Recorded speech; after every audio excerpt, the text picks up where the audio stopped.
जय श्री राम जी भक्तों, आपका अपने चैनल सनातनी ज्ञानी में बहुत बहुत स्वागत है। आप और आपके पूरे परिवार पर माता रानी की कृपा बनी रहे। सनातन धर्म में चतुर्दशी का बड़ा महत्व है।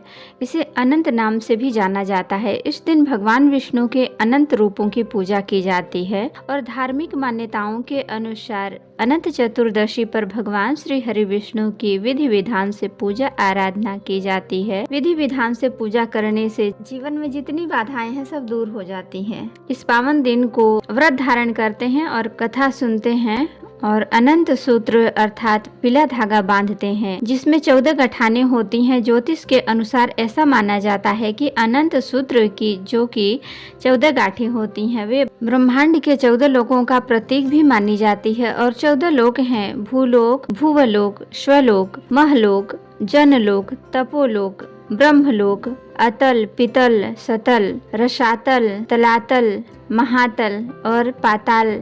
ऐसा कहा जाता है कि अनंत चतुर्दशी पर जो हम पीला धागा बांधते हैं उससे किसी भी प्रकार का संकट हो उससे रक्षा होती है। इसलिए अत्यंत आवश्यक है कि पीला धागा बांधना और भगवान श्री हरि विष्णु की विधि विधान से पूजा करना। तो आज की इस वीडियो में आप जानेंगे कि साल 2025 में अनंत चतुर्दशी कब है, चतुर्दशी तिथि कब प्रारंभ हो रही है और कब समाप्त हो रही है, अनंत चतुर्दशी का व्रत हमें कब धारण करना है और किस प्रकार से पूजा आराधना करनी है, पूजा का शुभ मुहूर्त क्या होगा और अनंत चौदस का धागा किस प्रकार से बनाएं, ऐसी जानकारी आपको आज की इस वीडियो में मिल जाएगी। तो बहुत महत्वपूर्ण वीडियो है, पूरा जरूर देख लीजिएगा और अगर वीडियो अच्छी लगे तो लाइक तो जरूर ही कीजिएगा, क्योंकि आपके लाइक्स कमेंट्स मेरे लिए बहुत महत्वपूर्ण होते हैं। ये एकमात्र जरिया है जिससे मुझे पता चलता है कि आपको मेरे वीडियो पसंद आ रहे हैं, तो लाइक तो जरूर ही कीजिएगा। बात करें अनंत चतुर्दशी की तो पूजा विधि के बारे में, तो उससे पहले जानते हैं कि अनंत चतुर्दशी साल 2025 में कब है।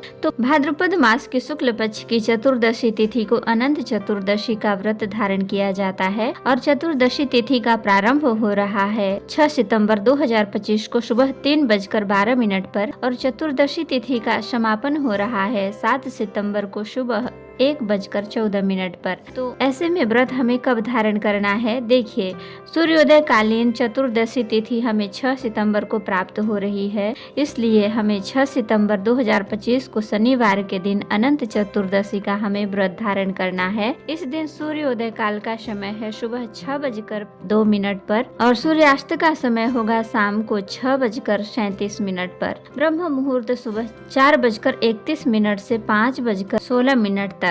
ब्रह्म मुहूर्त में आप स्नान कर लीजिए, विधि विधान से भगवान श्री हरि विष्णु की आराधना कीजिए। और बात करें अभिजीत मुहूर्त की, तो अभिजीत मुहूर्त का समय है दोपहर में 12 बजे से 12:49 तक। अभिजीत मुहूर्त में आप कोई भी शुभ कार्य कर सकते हैं। इस समय किया गया कार्य कई गुना फल देता है। और शनिवार है तो राहु काल का समय सुबह 9 बजे से 10:30 तक। राहु काल में कोई भी शुभ कार्य प्रारंभ नहीं करना चाहिए, लेकिन अगर आप पहले से कोई कार्य कर रहे हैं तो उसे बीच में छोड़ा नहीं जाता, उसे आप लगातार कर सकते हैं, कोई दोष नहीं लगता है। बात करें अनंत चतुर्दशी की, तो पूजा का शुभ मुहूर्त अनंत चतुर्दशी की पूजा आप सूर्योदय से लेकर जब तक चतुर्दशी तिथि है तब तक कर सकते हैं। तो पूजा का शुभ मुहूर्त है 6 सितंबर को सुबह 6:02 से 7 सितंबर रात्रि में 1:41 तक पूजा की जा सकती है। तो पूजा की कुल अवधि है 19 घंटे 39 मिनट की। पूजा का शुभ मुहूर्त देखिए सुबह से लेकर रात्रि तक है, लेकिन पूजा तो सुबह सुबह ही की जाती है।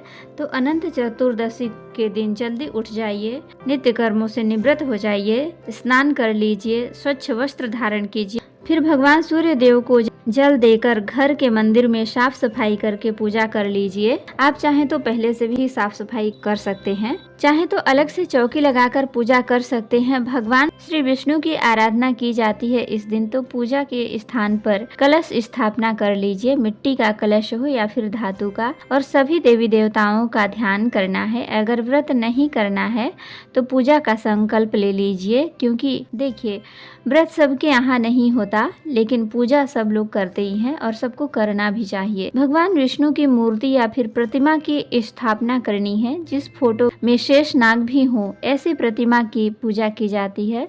और अगर ऐसी प्रतिमा नहीं है ऐसी मूर्ति नहीं है कोई भी, तो विष्णु भगवान की प्रतिमा या मूर्ति की पूजा करनी है। सबसे पहले अभिषेक कर लीजिए, चाहे जल से या फिर पंचामृत से, जो भी आपके पास हो। फिर उन्हें पीले वस्त्र अर्पित कीजिए। फिर भगवान जी के पास आपको 14 गांठों वाला धागा अर्पित करना होता है। तो कलावा ले लीजिए, कलावे में ही आप 14 गांठें लगा सकते हैं, या फिर अलग से भी पीला धागा मिलता है तो आप उसे ले सकते हैं। जो रेशमी धागा होता है आप उसका भी प्रयोग कर सकते हैं। कच्चा सूत भी आप ले सकते हैं। जो भी आपको मिल जाए उसमें 14 गठाने लगानी है। जब आप गांठ लगाएंगे तो आपको बोलना है ओम अनंताय नमः, ओम अनंताय नमः, ओम अनंताय नमः, ओम अनंताय नमः, ओम अनंताय नमः। इस तरह से आप जितनी गांठें लगाएंगे, जैसे 14 गांठ लगानी है तो आपको ये मंत्र बोलते रहना है। प्रत्येक गांठ लगाते समय आपको इसी प्रकार से मंत्र जाप करना है। अनंत 14 ये जो 14 गांठें लगाई जाती हैं, ये भगवान विष्णु के 14 अवतारों के प्रतीक हैं। ये गांठें लगाते समय आप चाहें तो